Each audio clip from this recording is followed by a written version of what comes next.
Recording. Thank you. Just a reminder, well, let me go ahead and let me share and pull up the agenda, which you've got access to this in your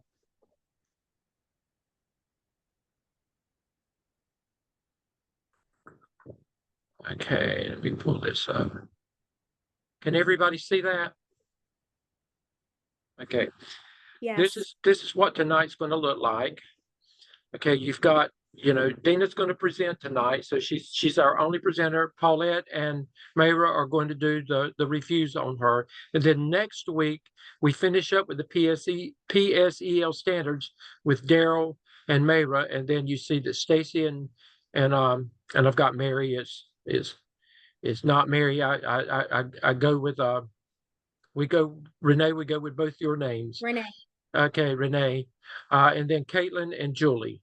I know it's Renee, but I guess I see Mary on things sometime. And Dr. Bullis may join in, but he may not. But he may not, for the simple reason Dr. Bullis has had COVID, and he is just now recovering from it. He has been a sick man, so he's just now recovering from it. But he may join us and he may not. But if he does, we'll give him a minute or two, however long he needs. Then we're just going to briefly discuss, go over some things about servant leadership. Just a reminder that you've got assignment 7 to do, case study 2. Please make sure that you are comprehensively responding to the questions for the case studies, and go back and reflect on your time in school law and make sure that you reference those things, policy, procedures, school law, state law, those kinds of things, in your responses. And we'll talk about that next week as well. There's not a lot, but there was maybe a little bit of confusion on this, so I want to make it clear. This is what I have been pulling up and showing you for, since the beginning. And I told you, I said, if there's anything else, don't use that as your guideline. Use this as your guideline, which is in Blackboard under due dates and, tasks and things like that.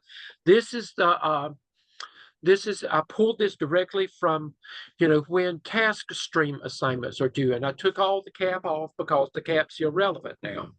But this is where the PSYOP task 1 through 3 were to be submitted to me by this past Sunday night.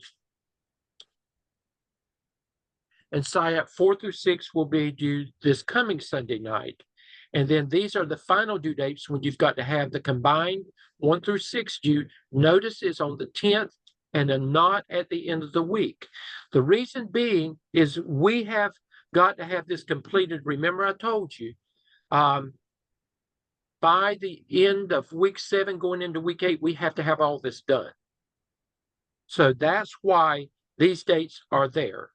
And then, and most of you are there. I am very pleased with where we are with things at this point. So most of you are there, and there shouldn't be any problem actually, honestly, finishing up with everything this week.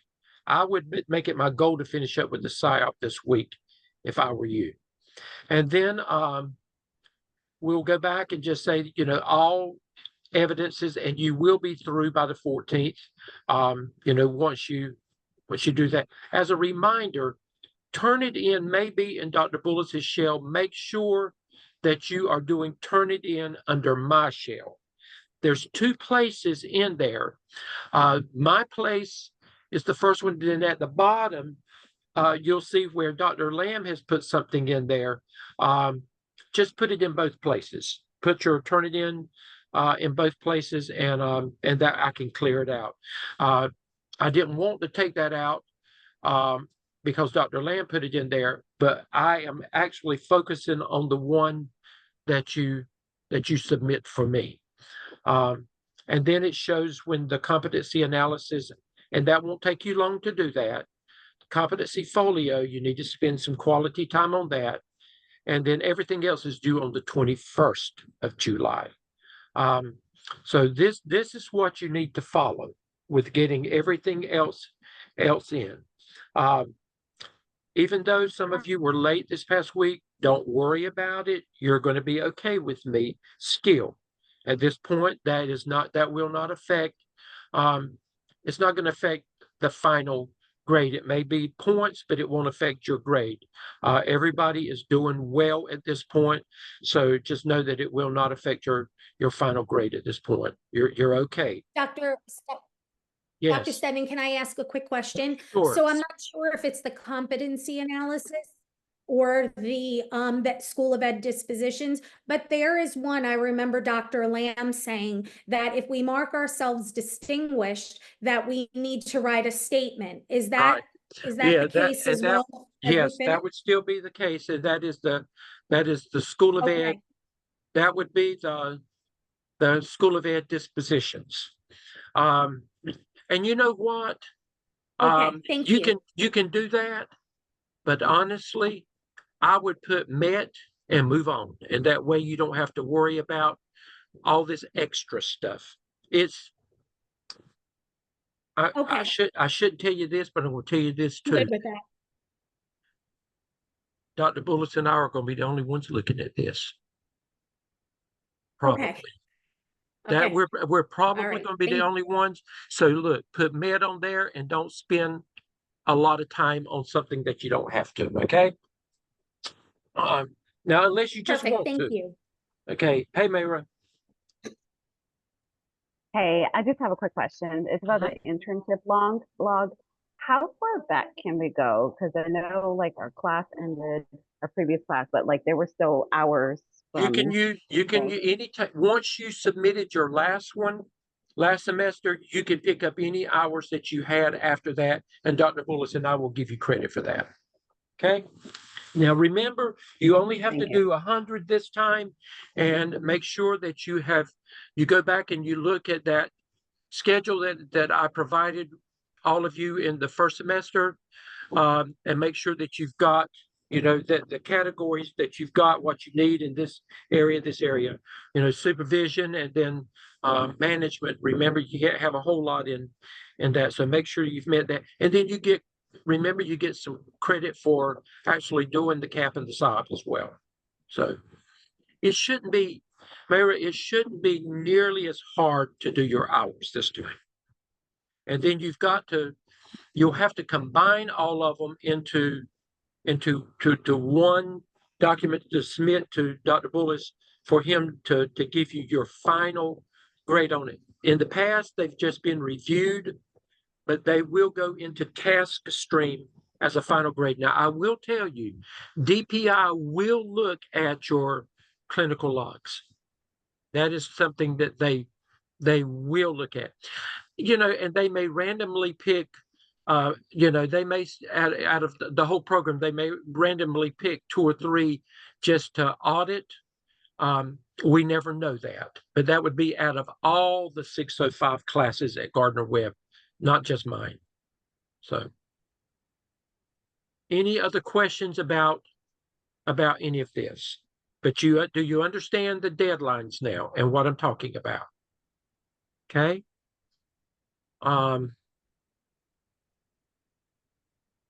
Hey, Malika, I see you. I thought you're here early. Did you understand my response back to you, Malika? Did you? I just went over. Did. Okay, and you're fine, so don't worry about it. Okay, if you needed to worry, I'd tell you. Okay, you're good. Okay, I missed everything you just previously said. I had to get on another laptop because I couldn't hear on my other one. Okay, I just said what I showed on there was the schedule that you should be following for Taskstream. That's the one I have been showing over and over again. Only focus on that. Don't look at anything else. Just look at that, okay? And you'll be okay. But you're fine. So you're okay. So don't worry. Don't even think about that anymore. Okay. Well, Okay. with that in mind, I'm going to turn it over to Dina. Dina has the show tonight. And then after she gets through, then we're going to talk just for maybe about 5 minutes about servant leadership. And then I'm going to let you start enjoying your 4th of July holiday. Okay.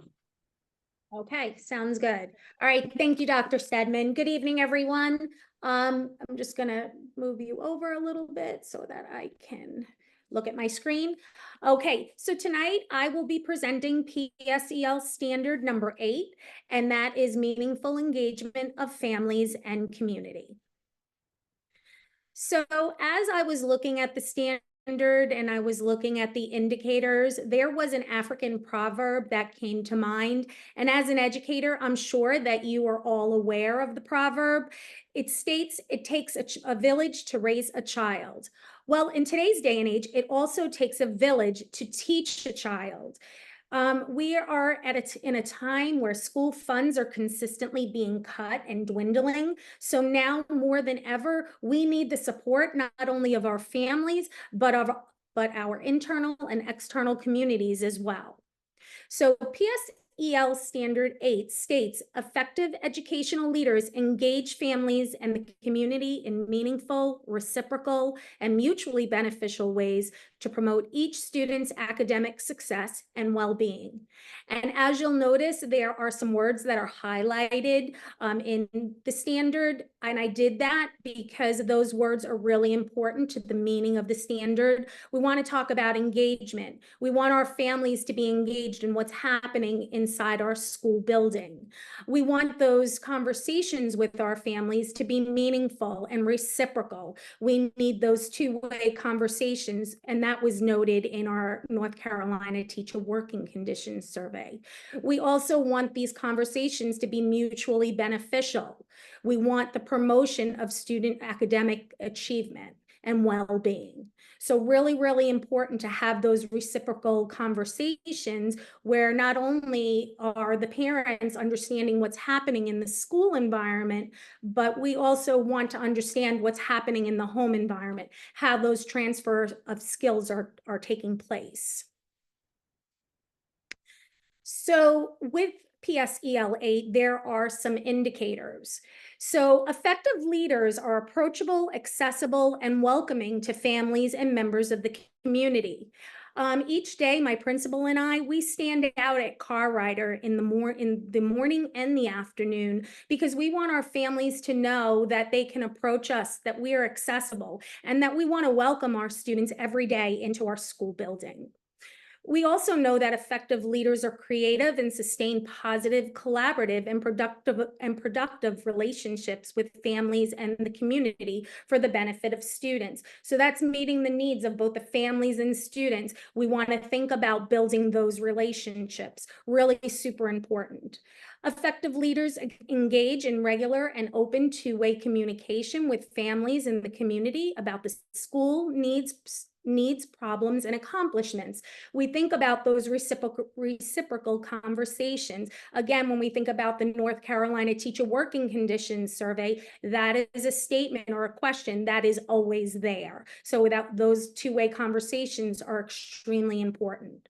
Maintaining a presence in the community to understand its strengths and needs, develop productive relationships, and engage in resources for the school. Thinking about that indicator, Spirit Night comes to mind.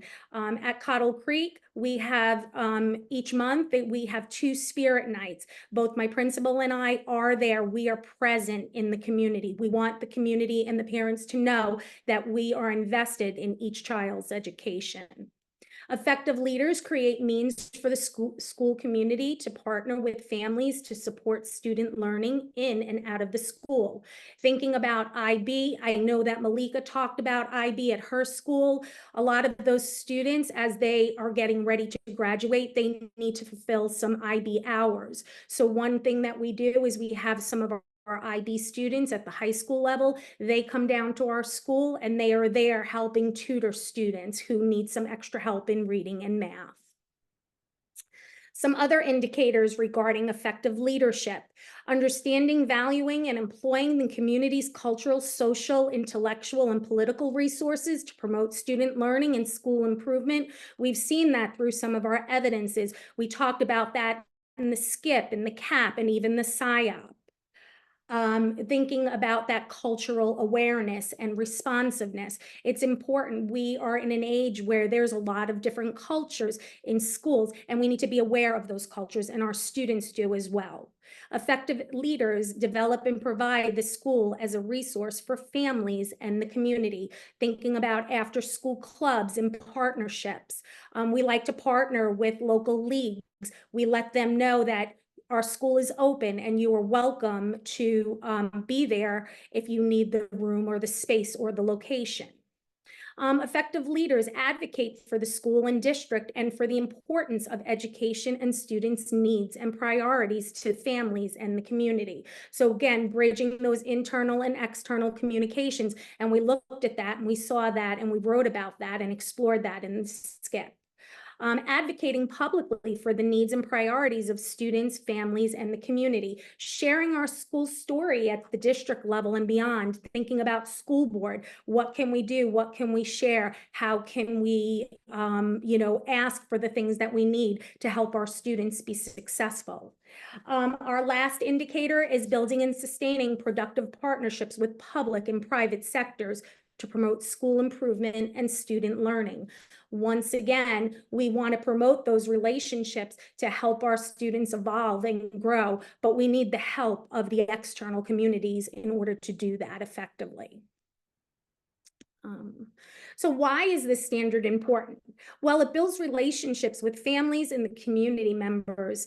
It engages in two-way communication with families in the community. It creates means for the school and families to partner together, understands the values of the community and members' contributions. It advocates for the school and for the district, and it builds and sustains partnerships with other community members. So one of the things that I added to my presentation was the evaluation for North Carolina, for both North Carolina as well as South Carolina. When Dr. Stedman talked about the PSEL standards, the language was very familiar to me, but I didn't really know too much about the PSEL standards. I knew the evaluation system of North Carolina. So again, very much like a teacher evaluation, AP and principal evaluations follow the same rubric language: developing, proficient, accomplished, distinguished. To be distinguished in this area, you need to proactively develop relationships. Once again, a lot of talking or a lot of language based around relationships, really super important, and how to build those relationships so that we can get the most that we can for our students. Dina, may I say one thing? Looking at this form, I want you to look at, you see where it starts with developing. Notice the words underneath the top. Talk about that. Dina, you see the and and the and and the and. Just kind of talk about what that means. You mean, are you talking about, I'm sorry, the interacting? No, do you see, this is what you have to be developing, all of that. Cool. Then you've got to do that already. Then you move over to proficient. You've got to do that and this to be proficient. Then if you move over to accomplished, you've got to do developing, proficient, and accomplished to be accomplished. But to be distinguished, you've got to do all three of those plus what's under distinguished. Yes. Thank you for clarifying that. Yes. So those are the things that you need to do in order to be distinguished. And in the state of North Carolina, this is the evaluation system. So for people who are looking to move into an assistant principal role, this is how you will be evaluated. However, the PSEL standards are incorporated into this evaluation system. You'll also notice that within the evaluation system, there is a federal, state, and district mandate as well. And that, again, like Dr. Stedman said, you have to move through the developing, the proficient, and the accomplished to get to the distinguished. And this distinguished really talks about school improvement and bringing in the federal and state and district mandates. So again, really thinking about all of the evidences that we learned about and wrote about, it's really all incorporated into this. So that was really important because for some of you who may move into a leadership role this summer, this is what it looks like. So moving on, I know that some of us are from South Carolina, so I felt like that was important as well. Their rubric is set up a little bit different, where the exemplary is over here to the left-hand side. But again, as Dr. Stedman said, you need to incorporate the needs improvement where you're developing, then you're becoming effective, and then you're becoming exemplary or distinguished. But again, a lot of the language is the same, whether you're looking at the PSEL standard, whether you're looking at the North Carolina principal evaluation, and this one is the South Carolina. The language and the expectations are very consistent, and it's consistent with some of the evidences that we were engaged in throughout this leadership degree. So in moving on, again, North Carolina does not participate in the PSEL standards, but Kentucky, Maryland, Georgia, and a few others do. So again, in order to be a highly effective leader, you need to have sustained partnerships with positive results for on student achievement. And you also need to build a support system with the state, district, and anything at the local federal level. Also, establishing partnerships that positively affect the school system. All these things are important, as well as looking at the rubric indicators for all the others to get to the highly effective. So tonight I'm going to talk a little bit about my school. I am an assistant principal at Cottle Creek Elementary, which is an IB World school. Our school has grades pre-K through 5th grade, and we are located in Mooresville, North Carolina. We are part of the Iredell-Statesville School District. We are an international baccalaureate school, and we were accredited in 2018. Currently, we have 760 students enrolled, and we are growing. Our school grade is a B. Our student demographics are as follows. We have 58% white, 7% African American, 15% Hispanic, 11% Asian, and 9% other races and ethnicities. So when I think about Cottle Creek, I have to think about the backbone of the school, which is our PTO. Our PTO is a really powerful piece in our school. They have their own website page aside from the school. They have their own Facebook page. They're really at the driving force of the school. We are not considered a Title I school, so all the funding that Cottle Creek gets is through the fundraising efforts, and that is rendered through the PTO. So this is our PTO. Every time we have a school event, there is always a table set up, and they are selling items such as t-shirts and pens and cups, anything that could bring money into the school. As I said before, we have a spirit night. It is twice a month. And my principal and I, we make sure that we are there to not only support the PTO and the students in the school, but to really build upon those external partnerships. Super important. And really, getting the funds that we need to help our students. The PTO also has a school store. It's set up every Friday. So if families do not want to go to Target or Walmart for school supplies, it is right there at the school. The PTO is always in the school building. They're very, very visible throughout the day. So one of the things that I wanted to talk about was our North Carolina Teacher Working Conditions Survey in 2022. And then I'm going to talk about the 2024 survey and how that all compares. So we're talking about PSEL Standard 8, and that is community support and involvement. So there were two areas, although we scored pretty high in most areas, there were two areas that we really wanted to focus a little bit more on.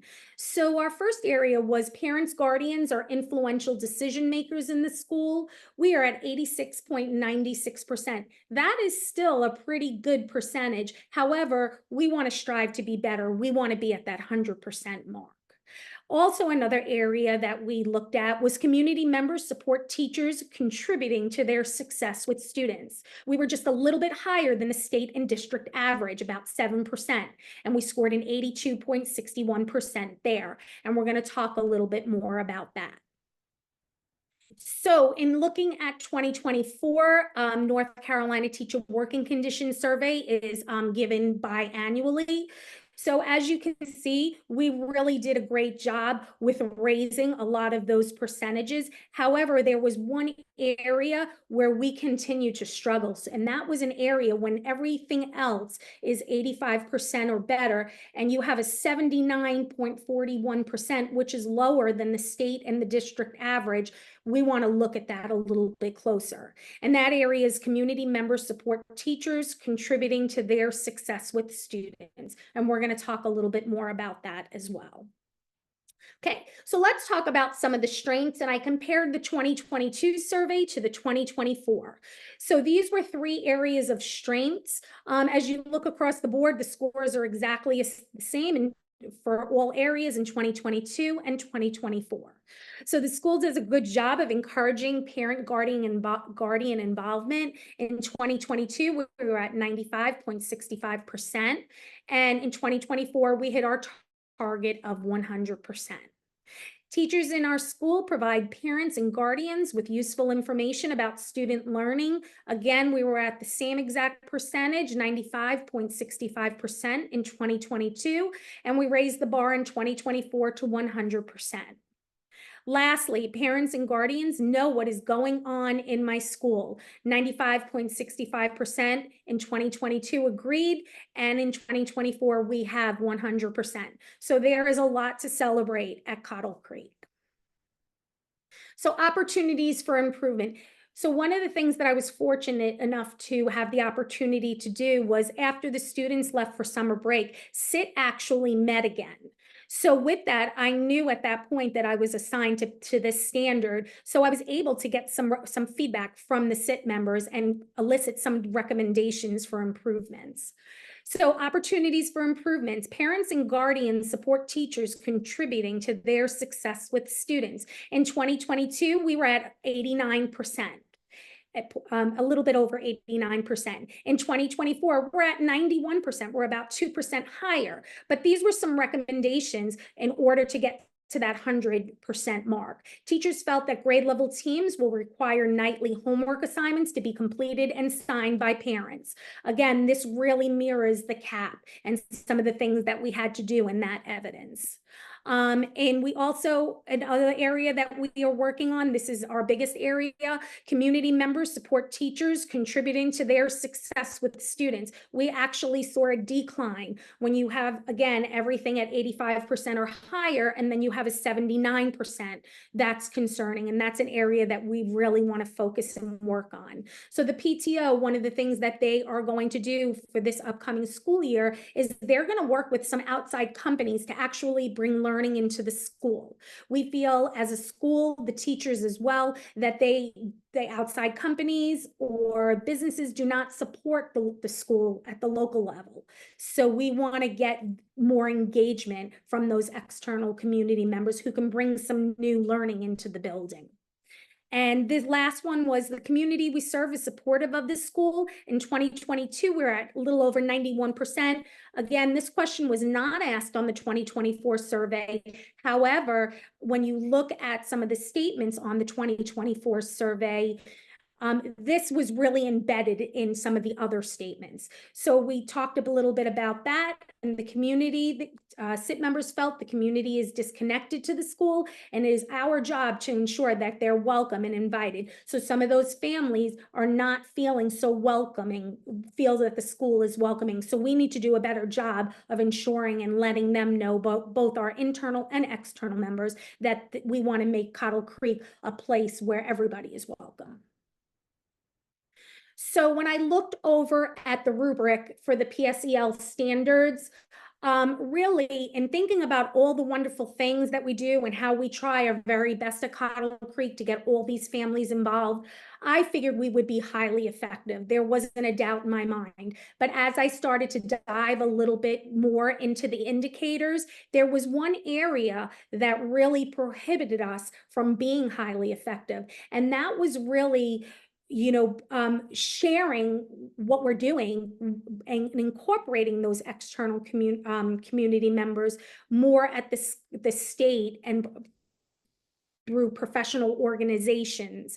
That was something that we don't do, and we don't do that consistently. So that's going to be part of our school improvement when we think about that 79% and where we could be better.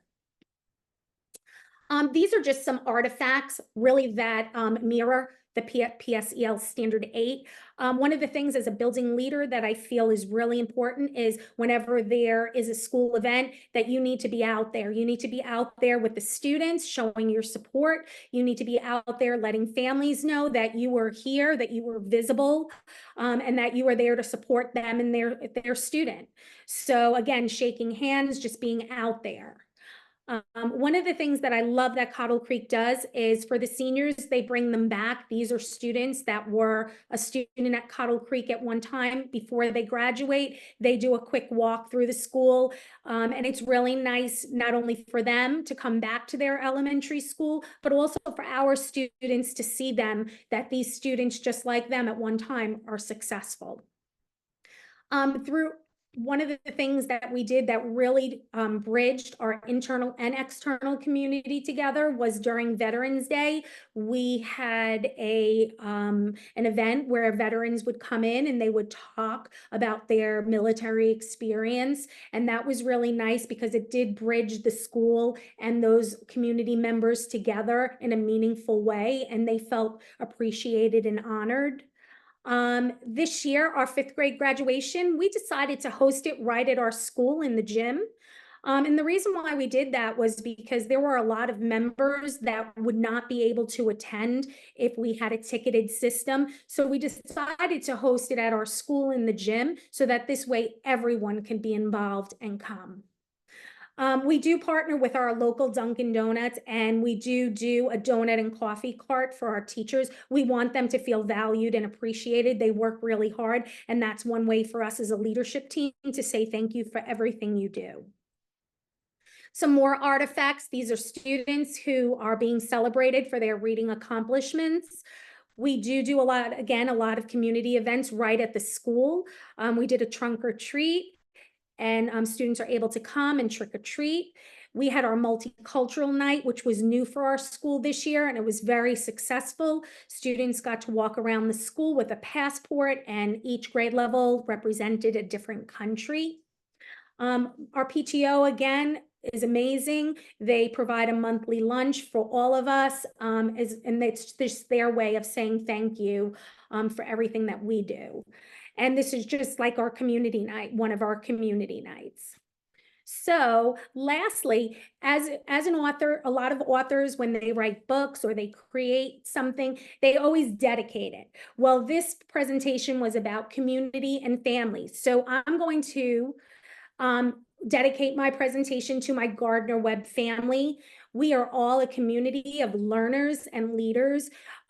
This year has been an amazing year. I have learned so much from every single one of you. You are truly a talented group of leaders, and I'm really proud to be a part of this group. And Dr. Stedman, you're in there as well. Thank you for listening to my presentation. If you have any questions, please feel free to ask. Thank you. Okay. Before I make any comments, anybody from the group want to make any comments to Dina? I do, Gina. Just the senior walk, we do that in my cluster school, and it's one of the most wonderful things that the seniors get to do. I love that y'all do that too. Yes, we do. We love it. It's great. So thank you for sharing that. Yes, we love it. It's really very meaningful, not only for the students that are walking, but for our students as well, to see them being, that they're successful, they're graduating, they're moving on. I love it. Our school does that as well, Dina, so that's really nice. But I'm also surprised that your score on community support is that I mean, it's high, but it's not as high as you're expecting because you had so many evidences Right. that support. Yep. I that feel like the happening. teachers, one of the things that we need to do better at our school is we need to get more of external involvement, more of those businesses. We have a huge fence by our school. So one of the things that we're going to do this year, if companies donate to our school, it could be anything. It could be gift cards. It could be whatever, they can afford to donate. We're going to give them the opportunity to hang a poster, their business poster, on our fence. And when you think about it, 760 students and growing, think about the advertisement that really entails for that business. So we're trying to get more creative, even just to get those external members into the building. Like how can you support our students? The good thing about it is you recognize it and you're not just sitting on it, you're already making plans to do something about it. And that's the whole purpose of, doing a cross analysis of this teacher working condition surveys from 22 to 24, because that's how you move forward. And Dana, your school, your administration and your team already is very proactive, and you've already got a plan in place when school starts back. And I truly commend that. And I have no doubt that the next time that this is given, that's going to change. I really believe that you already have a plan in place. Let me say this, looking at Standard 8, community support and involvement, Dana, you did an excellent job from the very beginning.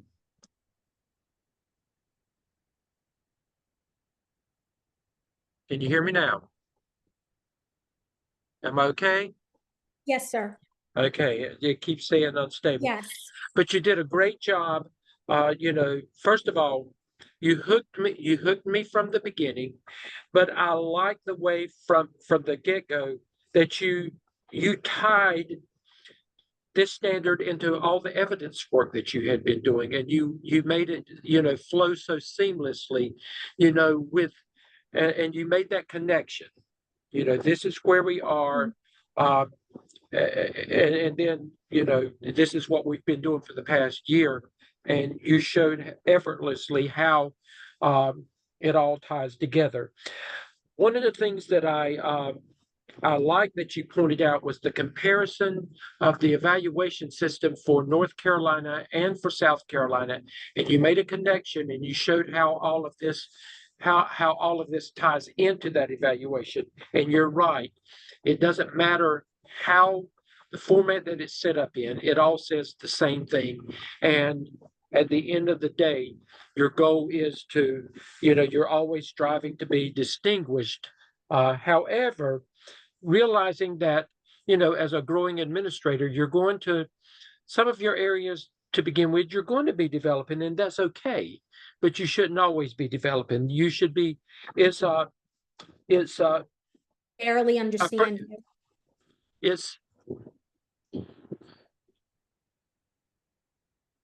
Can you hear me now? Yes, we couldn't Okay, hear. I'll try to hold it, and it won't be much more.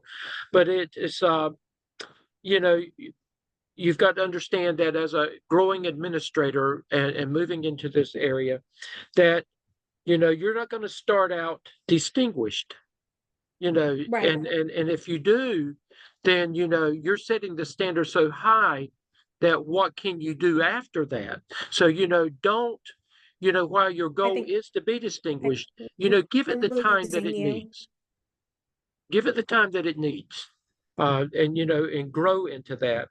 And then one of the other things that I wanted to talk about, let me see.